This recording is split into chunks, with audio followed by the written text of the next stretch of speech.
Hello there. What is going on, everyone? Today, we're taking a look at ignition attacks. How do they work? We're going to be taking a look at the Onager Star Destroyer from Armada's Wave 8 and this new ultra long range, super awesome, awesome weapon that it has, and this, how this special attack works. So let's go ahead and do this. But I also want to remind you there's a new round of the giveaway kicking off. All you have to do is be a subscriber, leave a comment on this or one of my videos. Let me know what's your favorite ship in Star Wars Armada. I love to hear, always love to hear what people love, especially as Valentine's Day is coming around. Bet you could use that gift card to get something special for somebody sweet in your life. All right, let's go ahead and take a look at the ignition attack. The Onager Star Destroyer has an ignition arc. Now, this is the first ignition arc in the game, and we're going to identify it by taking a look at the front firing arc and noticing we have additional shaded area in the center. That is going to be the ignition arc, and while performing an ignition attack, we're going to be using that arc and this special dice pool. Now, there are two different versions of this ship. You've got the Onager test bed, which is going to have 4 red and 3 black in its ignition arc. You'll notice that that's different than the front arc, which is only 1 red, 2 blue, and a black. So the ignition arc is clearly more powerful. You also have the Onager class Star Destroyer variant, which has slightly different dice pools for both its regular forward arc as well as the ignition arc. So what is an ignition arc? Well, it's something that allows you to make a special attack even beyond long range. And it's going to work by firing based on the distance of your targeting token. And you're going to have one of these targeting tokens. And it comes with multiples you can use without a number, 1, 2, or 3, depending on how many Onagers are in play. So it's also important to know that your front arc shot can also happen. You can also shoot out of your front arc if, for example, you have gunnery teams, but you cannot shoot with 2 ignition attacks in the same turn, because after you fire, you're going to be actually picking this up. So how do we actually go about making this whole thing work? Well, it's going to start by at the end of our activation. I'll demonstrate. Let's assume that I have just finished activating with this Onager. Now, let's just say it's turn 1. I didn't have any shots, so I just moved, which is sometimes going to be the case. Now, at the end of my activation, I can now place a targeting token. The default range to be placing a targeting token when you have an ignition keyword is at range 1 of your ignition arc. Or if you have multiple ignition arcs, that's just future proofing for maybe some concept shipped in the future, any one of your ignition arcs. But in the case of the only one that exists, there's only one arc. And so I would line this up, and within close range of that arc, I could place this token. Well, let's just say I put it right there. You have to be within, you can't be past the line, and now I've got a token out here. On my next turn, I can now perform an attack that will be able to exceed long range, because instead of just measuring from my ship like normal, I can actually try and get at a target that is within long range of my token and potentially hit somebody that might have been outside of long range. So let's just say that this little Pelta here was all the way up there, and I might not have been able to reach him normally, but now since I can reach the Pelta from the targeting token, now he is in range and eligible to have an ignition attack performed. So the first thing I'm going to have to do on my turn for my first attack, it must be an ignition attack. So I cannot opt to shoot out of my side first, or to even make a normal front arc shot first. I must make an ignition attack as my first attack if my token is down. I don't have to place a token down, but if I have one down, I'm going to have to make an ignition attack. It's almost like you primed the engines, you primed the super weapon, and now it's going to fire no matter what. So you still get to resolve your commands and you take your turn in the normal order, but you're going to take that ignition shot first. So how does an ignition shot work? Well, to do an ignition shot, the first thing you need to do is follow a lot of the normal steps that you would follow. Your defender still has to be in your arc, and it has to be in the ignition arc. So not just in the front arc, but in the ignition arc. And that can be a little bit tricky if they're really, really far out there. If they're lined up very, very close, you might actually have to use 2 tools to kind of make sure that they're in the arc, but you can do that. Once they are in that arc, you're also going to determine range based on where you are. if they are beyond long range, but still within range of your token, they're still eligible. So you can still make attacks beyond long range. That new range is going to be called extreme range. So if they are beyond long range from cardboard to cardboard of your onager, then they're going to be at extreme range. And extreme range is important because that influences the attack. The main thing that you need to know about extreme range attack is that the evade keyword has been updated to actually cancel 2 dice instead of just 1 dice like it would at long range. So if you're at extreme range, evade will cancel 2 dice. If you're at long range, evade will only cancel 1 die like normal. So that is considered, this would be an extreme range shot since this ship is out of there. Now, when I go to gather dice, instead of measuring from my ship, which since I would have none here, now I'm going to measure from my targeting token. And here you can see that I'm red dice range from the targeting token, which means I can only roll red dice, which you would probably expect, but I will be using my special pool here, which on this ship is going to be 4 red. So I'd still be able to roll 4 red against this ship at extreme range, and that would constitute my token or my ignition attack.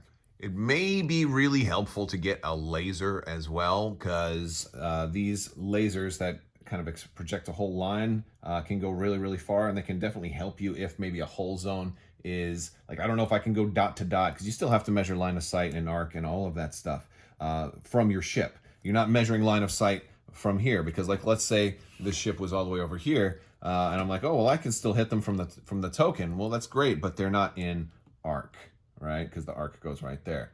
And so this is really helpful, and I would definitely suggest this.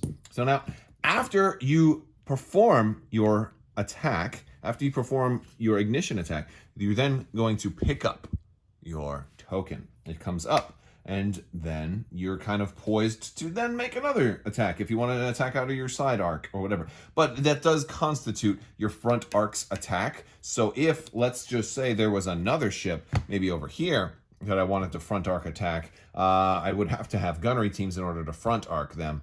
If they happen to also be in my side arc, then I could probably take a side arc shot with no problem. But if you're trying to use a front arc plus an ignition, you would need gunnery teams or some other ability that's letting you attack multiple times from the same hull zone in order to do that. So that's basically how an ignition attack works, and these are the only ship variants in the game that currently have one. But it's important to know that in theory, future ships could have, multiple ignition arcs, and so this same concept could be applied to other ships in the future if they future-proofed this rule pretty well so that it could apply to future stuff. An ignition attack is also a special attack and is not available to be salvoed against. So if your opponent has the new salvo, basically the counterattack, they're not going to be able to attack that. They're basically not going to be able to counterattack you. Also, you can't do an ignition attack against squadrons. So it's just ship to ship. But that's the basic attack. You can basically place your ignition token at distance or a close range. Now, there are some ways to be able to place it beyond close range. There are some super weapons, and this is the new upgrade called super weapon. And the Onager has 2 super weapons available. The first one is the super heavy composite beam turbo laser.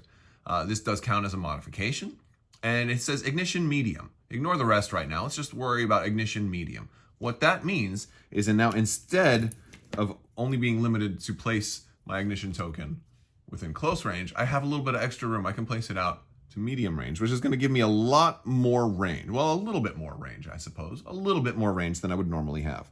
But the reason I point that out is you can still make an ignition attack even if you don't have any super weapons. So I think that's probably a misconception. A lot of people think they have to take a super weapon to field an onager. You absolutely do not. You absolutely do not. Okay. Now this particular super weapon, in addition to extending your ignition placement range to medium, it also has an ignition reticle. An ignition reticle. That's what we're going to call a red crit. It's going to be called a reticle. A radical reticle. Yeah. No, never mind. Forget that. I'll edit that out later maybe. Or maybe I'll leave it in because I'm corny. But yeah, so it's going to have a new crit that can only occur during an ignition attack. And that's what ignition red crit means. Those are the pre-qualifications. So if you happen to shoot a side arc shot and get a red crit, not going to be able to use this. The defender suffers 1 damage. This occurs once for each red or blue crit icon in the pool. Make no mistake, folks, this is a fantastic super laser upgrade. This critical effect can be a very high amount of damage, especially if you've got rerolls or abilities that can force critical results. This one is wonderful. I very much like this one. I feel like this one works better on the Onager Star Destroyer because you have 5 dice that are eligible, as opposed to, in this case, only 4 dice, because you got 4 red. The black crits, while they're great, aren't going to do as the extra damage that this one can do. Now, and this particular effect is going to happen basically one at a time. They're going to suffer 1 damage, then they're going to suffer 1 damage. If there's another crit, they're going to suffer 1 damage. So it's not like a 5 damage hit that you could brace or anything like that. This is a critical effect. They can put that damage to shields if they still have the shields, because whenever an effect just says you suffer damage, you can choose where you want it to go. So you can, but it's a great way to drain shields. It's a really, really nice effect. So I'm in love with this particular super weapon. The other super weapon we've got is the Orbital Bombardment Particle Cannons. This one is also a modification, only costs 5 points, and it's got the wonderful boost of your ignition targeting token can now be placed at long range. Now, it doesn't have to go all the way at long range. It's important to point out that you can place it wherever you want. You don't have to put it all the way that far out. And we'll talk about some weird things, and there's some reasons you may not want to put it that far out. But early in the game, this one is phenomenal. This is a really nice range boost for early in the game. Because now at long range, you can potentially roll black dice on ships that are really, really far away, even farther than long range. Now, this also has an ignition, red crit, or an ignition reticle. It says each other ship at distance 1 of the defender suffers 2 damage, and each squadron at distance 1 of the defender suffers 1 damage. So against a fleet that is very close together, this one has the potential to do lots of splash damage. I'm less in love with this critical ability because of the fact that if you're fielding it, people will generally scatter out away earlier. But I think the bigger strength in this particular ability is the ignition long keyword that allows you to place it so much farther out than normal. You have the entire length of the range ruler here. So that's one of the things that makes this really nice. There's also one other title I want to talk about. I think that combos really well with this one. Or one other card in here that directly references it, and it's the Cataclysm. The Cataclysm is a unique title, and it costs 5. It's for the Onager. It says, after the start of the ship phase, you may spend 1 Concentrate Fire token to place your targeting token within your special firing arc within the range specified by one of your ignition keywords.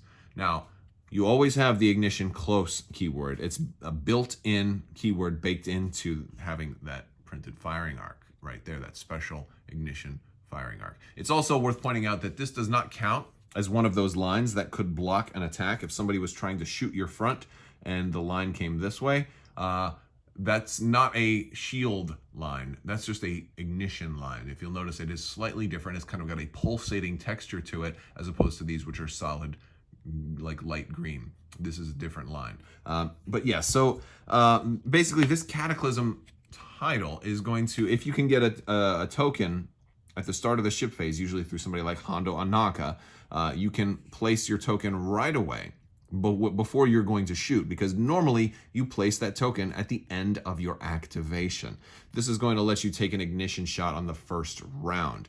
It's not as useful after the first round because usually you would have placed a token anyway, but it is still potentially useful if maybe you get out activated and somebody else comes into a different position and you want to change where your token is. Now, why would you want to do that? Well, that's a good question. Let's go ahead and look at some interesting interactions of the way this type of attack could work. So I've got the Onager here and I'm attacking this little Pelta, and let's just start. I'm going to use 2 different tools to kind of illustrate a couple of options. So if I had my token out here, I could still take long range attacks against this Pelta. They would be at extreme range though, because I'm beyond range, long range of my actual ship. But now let's just say I had the medium range super weapon, and then I could put it out about that far. That's about how far I could put it. Well, now all of a sudden I'm now in medium range of the Pelta, and I can attack the Pelta and I can also use blue dice, even though I'm still at extreme range. Now, which is great, especially for certain crits that want blue criticals. If I had my long range ignition token, I could put this out that far, and now I can suddenly roll black dice because I am... Now, this doesn't make this a close range shot, and that's the thing that's really important. It just means black dice are now eligible to be added to my pool. Black, blue, and red, for that matter. It's not just black. I can roll everything because this is close enough to add them to my pool. It's still... The range of the shot is always still going to be for purposes of evades and any other effect that references range outside of dice gathering, you're still going to be the distance it is from your ship. Now, there's a different scenario. Let's just say that this ship were to move in a little bit closer. Let's say it moved into about there. So now it's only medium range of me, right? Well, where is its... if I'm attacking its front hull zone, even though I can, the token can only see its rear zone, right? Well, the good thing is you don't ever have to measure line of sight from the token to the ship you're attacking. You're only measuring distance from the token to the closest point of the ship just to determine dice. So it's still within close range of the token, so I'd still be able to get all of my dice, even black dice potentially, at medium range, which is great. We do begin to have a little bit of a problem here because let's just say this ship was right there. It was almost about to, maybe we were bumping. Well, it's close range of me. That means it's not going to be able to spend evades. But look how far away it is from my token. It's now at long range of my token, which means I'll only be able to roll red dice at close range. And that's why I say it's important, because let's say it was sideways of my ship and I wanted to, I'd have a better luck just, attacking with my front arc, and being able to get the black dice of my front arc's natural attack. Well, I won't be able to, because my first attack is going to have to use the ignition arc because I have a token down. If I suspected something like that was going to happen, maybe I would have opted not to put down a token. Or if I had the Cataclysm title and somebody came in and surprised me there, I could then spend a token to kind of remove it to a place a little bit closer. That's maybe one mid-game use of the Cataclysm if you get out-activated and somebody surprises you by moving in really close, because it could be a double-edged sword. You may not want, you may wish you could just take a front arc shot at some point, probably more likely with the Onager class Star Destroyer because its front arc still has 5 dice, versus if this were the case with this particular ship and you had to do an ignition attack, you'd only have 3 red. So would you rather roll 3 red or 2 red, 2 blue, and a black? So if you expect somebody's going to be very, very close to you, you may either A, not want to drop your ignition token at all if you want the freedom to be able to shoot out of your sides first, or maybe do 2 side arc shots because, hey, the ship's side arcs aren't half bad. Or maybe you just drop your ignition token a little bit closer. Maybe you don't push it out all the way to long range if you've got that capability. Maybe you just put it somewhere in the middle, because then if a ship does kind of sneak up on you, well, you still clearly have them at close range of the token as well as close range of your ship. So you can still add your black dice. Now, while we already talked about that salvo is not something that you can do against an ignition shot, which actually is quite relevant now with Wave 8 being out, other attack rules do still apply. So if the attack is obstructed, which really, really far away, there's a pretty good chance it will be, you're still going to remove a die. Or if you have Ramadi as your commander, then you'll also add a die to that ignition shot. So you're still eligible to modify your ignition shot by everything else that modifies attacks. If you've got spinal armament, for example, that modifies your front hull zone, it doesn't modify your ignition battery. It only modifies your front battery. So those are 2 separate batteries. You have an ignition battery and a front battery. So things that change a specific battery zone aren't really going to affect your ignition arc, but things like LTT, linked turbo laser towers, that give you a reroll on every attack, well, that's going to certainly work for an ignition attack as well, which I actually highly recommend that particular upgrade with ignition, since all of them in the game right now have red dice, and it's just a fantastic upgrade. But there are, but basically any upgrade that's going to affect an attack is still going to work on this type of attack. Outside of the fact that you can't salvo, other criticals can also be applied But I think as of right now, as of what's available right now, I really, really like the criticals that are on these two. If you're able to actually get this one working, this was my favorite one because it does so much damage. There are other really good criticals out there, but this particular ship is lacking the upgrade slots to get some of my favorite criticals on there. So there's limits to how many criticals you can really inflict. But maybe there's an option and you want to have the default crit and a super laser type of crit as well, and there's certainly options for that. But I think that's about all I can say about the ignition attack. All right, guys, so hopefully that's everything you need to know to use the ignition attacks on the Onager. It's a really, really fun mechanic. I've had the chance to play with it a little bit. Love it. Absolutely love it. I hope you love it too. All right, guys, if you like what you see here, I invite you to click that subscribe button. I got a lot more Armada as well as Legion, X-Wing, all kinds of games, a lot of Star Wars stuff I talk about, plus the giveaways. You don't want to miss that. So that's about all I've got. Also, patrons, thank you guys so much. You guys are amazing. I've got a lot more Patreon-specific stuff happening soon. Patreon giveaways, some new things that I'm going to be talking about here in the next couple of months, but really cool stuff coming for Patreon as well. Thank you to patrons. You definitely help make this all possible. All right, guys, that's all I've got for you today. I want to thank you all so much for watching, and as always, have a great day. Ignition attacks. How do they work, and what are some of the some of the slight interpretations that might could attack from the Onager Super Star Destroyer? It's not a Super Star Destroyer.